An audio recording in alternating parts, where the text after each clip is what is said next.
Smart saving plan తో మీ ఆత్మీయులకు ఉజ్వలమైన సురక్షితమైన జీవితం అందించండి. టాటా ఏఏతో ఇది సాధ్యం.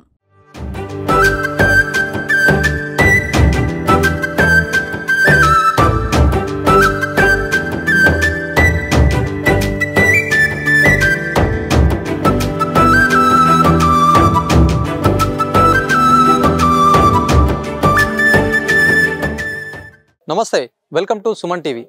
నిజామాబాద్ పసుపు మార్కెట్ అంటే రాష్ట్రంలోనే ఒక ప్రసిద్ధి గాంచిందని చెప్పొచ్చు. నిజామాబాద్ అతిపెద్ద మార్కెట్. ఈ మార్కెట్ కూడా కేవలం ఇక్కడ ఉన్నటువంటి జిల్లా కాకుండా కూడా మిగతా జిల్లాల నుంచి కూడా మొత్తం రైతులు అయితే వస్తూ ఉంటారు. చాలా మొత్తంలో పసుపు అంటే డిమాండ్ ఉంటుంది. ఈ పసుపుకు నిజామాబాద్ వేదిక అయినట్టుగా కూడా మనం చెప్పొచ్చు. ఎందుకంటే ఇక్కడ పసుపు బోర్డు కూడా నిజామాబాద్లో ఏర్పాటు అవుతుందని చెప్పేసి ఇప్పటికే ప్రకటించారు. ఈ నేపథ్యంలో కూడా ఆ చర్యలు మొదలైనటువంటి పరిస్థితి. మొత్తానికి పసుపు రైతులు మాత్రం చాలా రోజులుగా తమకు ఒక మంచి ధర రావాలి, తాము పండించిన పంటకైతే ఎంతో కొంత గిట్టుబాటు అయ్యి వాళ్ళు లాభాల బాటున పడాలని చెప్పేసి ఎవరైనా కోరుకుంటారు. రైతులు కూడా అదే కోరుకుంటున్నటువంటి సిచ్యువేషన్. ప్రస్తుతం మనం నిజామాబాద్ పసుపు మార్కెట్కి వచ్చాం. చూడండి, మొత్తం కూడా పసుపు ఎక్కడికక్కడ ఏదైతే జగిత్యాల కావచ్చు, నిజామాబాద్ కావచ్చు, చుట్టుపక్కల ప్రాంతాల నుంచి కూడా పెద్ద ఎత్తున పసుపు పండిస్తారు. అదే పండించిన పసుపును కూడా నిజామాబాద్ మార్కెట్కి సైతం తీసుకొస్తున్నటువంటి పరిస్థితి. ఇప్పుడు ప్రస్తుతం చూసుకుంటే దాదాపు కూడా చివరి దశలో ఉందని చెప్పచ్చు.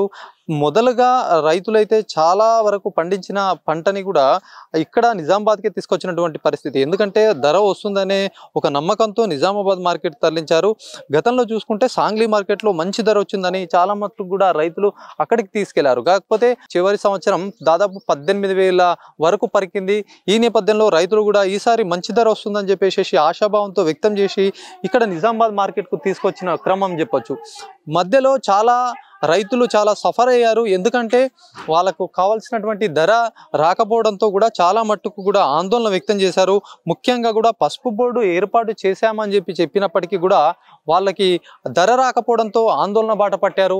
రోడ్డు పైకి కూడా వచ్చినటువంటి సిచ్యువేషన్, వాళ్ళు వచ్చి కూడా తమ ఆవేదనను వ్యక్తం చేశారు. రోడ్లపైకి వచ్చి ధర్నా సైతం కూడా చేపట్టారు. ఎందుకంటే చాలా మట్టుకు కూడా కష్టపడి పసుపు పండిస్తే ఆ పసుపుకు గిట్టుబాటు ధర లేకుంటే తను ఎట్లా వ్యవసాయం చేసేదని రైతులైతే ఆందోళన పట్టినటువంటి పరిస్థితి అని చెప్పొచ్చు. నిజామాబాద్ మార్కెట్లో ఇప్పటికే ఇది చివరి దశగా చూడొచ్చు. మొత్తం కుప్పలు సైతం పోశారు. వాటికి కొనుగోలు సైతం ఒకవైపు నడుస్తున్నాయి. ముఖ్యంగా కూడా ఈ మధ్య కాలంలో దాదాపు 15,000కు పైగా కూడా పసుపు రేట్ వచ్చింది. ఎందుకంటే గత కొన్ని రోజుల క్రితం అయితే 3-4 రోజులు మార్కెట్ బంద్ ఉండడంతో పెద్ద మొత్తంలో పసుపు వచ్చింది. ఈ నేపథ్యంలో కూడా అక్కడ ఉన్న కొద్ది పసుపుకి అయితే దాదాపుగా 15,500 వరకు అయితే పలికింది. ప్రస్తుతం సిచ్యువేషన్ ఎట్లా ఉంది ఒకసారి రైతులతో మాట్లాడదాము. వాళ్ళు ఎక్కడి నుంచి తీసుకొచ్చారు, వాళ్ళ పరిస్థితి ఏంటి, ప్రస్తుతం చాలా మటుకు కూడా మార్కెట్లో పసుపు అయితే ఉంది, చివరి దశ అని చెప్పుకోవచ్చు. మరి ఇప్పుడు ఏం రేట్ నడుస్తుంది అనే అంశం పైన మాట్లాడదాం. ఏదైతే అధికారులు కావచ్చు, వీళ్ళు ఏదైతే ఎక్కువగా వచ్చిన ధరని మాత్రమే పరిగణలోకి తీసుకుంటారో మిగతా రైతులు అయితే ఆవేదన వ్యక్తం చేస్తారు.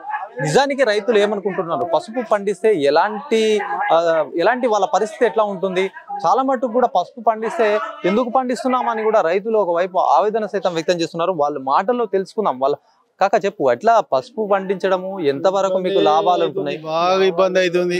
ఇబ్బంది అంటే మామూలు ఇబ్బంది అయితే లేదు. ఏది దేనికి తట్టుకుంటలేము మేము. ఇక ఖర్చులు బాగా పెరిగినాయి. దీనికి ఒక లారీ కొనాలంటే ఒక 6-7 ఇసాలకు వస్తుంది. అంటే 14 గుంటలకు వస్తుంది ఒక లారీ కొండే. 45,000 పెడుతున్నాం ఈ పసుపు పండించడానికి కొరకు. అంటే ఎరువు. ఇక దాంతో పాటు ఇంకా ఎన్నో ఇక ఆ ఎరువు ఎంతనో ఇంకా మిగతా ఖర్చులు కూడా అంతా ఉంటాయి. ఒక ఎకరం పసుపు పండించాలంటే ఎంత వరకు ఖర్చు చేస్తాం? ఒక ఎకరంకు దాదాపు 90,000 దాకా అవుతుంది. పసుపు ఎంత పండుతుంది? మరి ఒకవేళ రేటు మంచిగా ఉంటే మీకు ఎట్లా లాభం వస్తుంది? ఒక ఎకరాకు మంచిగా వండితే 20 క్వింటాల నుంచి 25 క్వింటాల దాకా వెళ్తుంది. మంచిగా వండితే రేట్ ఎట్లా నడుస్తుంది? ముఖ్యంగా ఇప్పుడు ఎవరైనా ఆలోచించేది రేటు గురించి. అప్పుడు 9,000, 10,000కి అమ్ముకొని పోయినాం ఎప్పుడు ఫిబ్రవరిలో.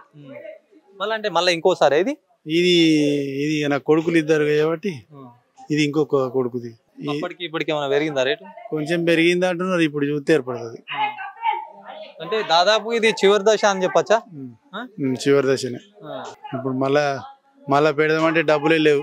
ఖర్చు పెడదామంటే మళ్ళీ హప్పులు తేవాలా, పెట్టాలా. లాస్ వస్తుందా మీకు? లాసే కాకపోతే ఇక మేము దీన్ని ఇడిచి ఇంకా వేరే పని చేసేటట్లేము కదా. చదువు లేక ఏం లేక ఇక మా పని మేమంటే చేసుకుంటూ ఉన్నాం తప్ప ఇంకా ఏం లేదు. ఇక చెప్పనా ఎట్లా మీరు ఎన్ని ఎకరాలు సాగు చేసారు మరి ఎట్లుంది? మేము ఒక 5 ఎకరాలు పెట్టాం సార్. 5 పెడితే 170 డ్రమ్ములు అయింది. ఒక 2 ఎకరాల సిల్లర దబ్బి అమ్మితే మొన్న 1,60,000 వచ్చినాయి. 2 ఎకరాల 10 గుంటలకు. దాంట్లో లాసే 1,60,000 వచ్చినాయి. లాసే సార్ అది మొత్తం లాసే. మరా ఇప్పుడు ఇంకా ఉన్నది కానీ ఉన్నది సుఖ తక్కువ ధరలేను పోయింది. 12,000 లోపే పోయింది సార్. అది ఈ రైతుకు ఏం లాభం ఉంది? 1,00,000 సిల్లర ఖర్చు అవుతుంది మట్టి పెండ ఎకరానికి. ఇక మా ఖర్చులు ఇవన్నీ పడితే ఇంకా ఏం లాభం సుఖం లేదు. కాకపోతే మేము వ్యవసాయం తప్ప ఇంకోటి ఏం చేసినట్లేదు సార్. మాకైతే దీంతో ఇప్పుడు లాభం లేదు. ఒక 10,000 నుంచి 15,000 దాకా ఉంటే మా రైతుకు లాభం. ఈ పెట్టుబడుల మీదకి మాకు లాభం లేదు సార్. ఏం లాభం లేదు. అంటుండే కదా ఒక పసుపు ఇట్లా అమ్ముకొని పోయి తులం బంగారం బంగారు రేటు పసుపు ఉంటుండే కాలం పోయింది సార్. అక్కడ లేదు. ఇంకా బాగా తక్కువ వచ్చిందని రోడ్డు మీదకి కూడా ఎక్కిరు కదా. ఎక్కిన రోడ్డు మీదకి ఎక్కిన అధికారులు పట్టించుకోలేరు. వాళ్ళు పట్టించుకోలేరు సార్. ఇది పట్టించుకోలేరు. గవర్నమెంట్ పసుపు బోర్డు తీసుకొచ్చింది. మరి దానికి ఇంకా ధర కూడా పెరుగుతుంది అని చెప్తున్నారు. ఇప్పుడు దానికి బోర్డు వచ్చినట్టు సార్. బడ్జెట్ పెట్టలేదు కదా సార్. బడ్జెట్ పెట్టాలి. ఇప్పుడు రేట్ ఏంది మరి మీకు ఎట్లుంది సరే? ఇప్పుడు రేట్ అంటే ఇప్పుడు కొంచెం తేజ్ ఉన్నది. ఇప్పుడు ఇయ్యాలి ఇంకా ఇయ్యాలి ఎట్లున్నది సాయంత్రం వరకు ఏర్పడుతుంది మార్కెట్. ఇప్పుడు ఈ 3-4 రోజులు మొన్న మార్కెట్ బంద్ ఉండే కాబట్టి కొద్దిగా రేటు పెరిగింది కానీ ఫస్ట్ లో తక్కువ ఉన్నది సార్. బాగా తక్కువ ఉంది. చాలా మంది రైతులు ముందే అమ్మేసి 10,000 నుంచి 14,000-15,000 ఉంటేనే రైతుకు లాభం సార్. లేకపోతే లాభం లేదు సార్. ఇది అసలు లాభం లేదు. మరి కొంతమంది రైతులు ఉన్నారు మాట్లాడదాం. ఇప్పుడు ఎట్లా అంటే మొన్నటి వరకు అయితే చాలా మట్టుకు ఉన్న రైతులందరూ కూడా మొదటినే వచ్చారు 9,000, 10,000 ఇట్లా 11,000 వరకు పలికింది. మరి ఇప్పుడు కొద్దిగా పెరుగుతుంది అంటారు. అంటే ఇప్పుడు రైతులు లాస్ట్ చివరి దశ అని చెప్పచ్చా ఇది పసుపు? మేము 70-80% అమ్ముకున్నాం ఆల్రెడీ. ఇప్పుడు మొన్న సోమవారం నుంచి కొంచెం పెరిగింది అంటున్నాం. మేము ఇప్పుడు ఈ రోజు వచ్చినాం. ఎంత అవుతుందో మాకు తెలియదు. పెరిగితే మంచిదే కానీ ఫస్ట్ కూడా మరి ఎందుకు తగ్గిందో దాని గురించి మరి తక్కువ ఎందుకు పోతుంది, మరి ఇప్పుడు ఎందుకు ఎక్కువ అవుతుంది, దాని గురించి చర్యలు తీసుకోవాలా. తీసుకొని ఫస్ట్ నుంచి అంతా మంచి రేట్లు వచ్చేటట్టు చర్యలు తీసుకోవాలా. మీరు ఎక్కడి నుంచి వచ్చారు ఫస్ట్? మేము తాళారాంపూర్ ఎర్రగట్ల మండల్. ఎన్ని ఎకరాలు వేసినాం? మేము ఒక 5 ఎకరాలు సాగు చేసినాం. ఎంత వస్తుంది ఎకరానికి? ఎకరానికి ఒక 30 క్వింటాలు 35 క్వింటాలు వస్తుంది.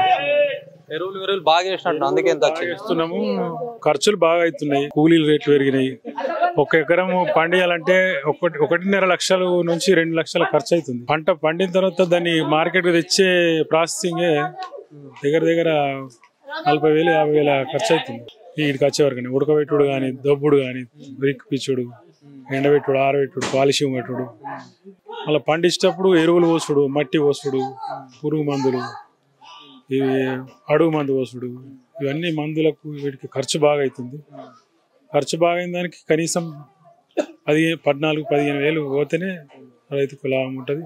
ఇంకా పండియగలుగుతాం. ఇప్పుడు ఇక్కడనే వస్తారు. సాంగ్లీ మార్కెట్ మొత్తం బంద్ అయిపోయిందా? సాంగ్లీ మార్కెట్లో రేటు ఇంతకుముందు పోతుంటే ఇప్పుడు అక్కడికి వెళ్ళట్లేదు. ఇక్కడనే అమ్ముతున్నాం మార్కెట్లోనే. ఎవరో కొందరు పోతున్నారు అక్కడికి. మా నుంచి అయితే ఎవరు వెళ్తలేరు. ఎట్లుంది మరి మొత్తం ఏమంటున్నారు? మళ్ళా ఇంకా పెరిగే అవకాశాలు ఏమైనా ఉన్నాయని చెప్పి మీ రైతులు కొంతమంది ఆపుకుంటూ తీసుకొస్తారు పసుపు.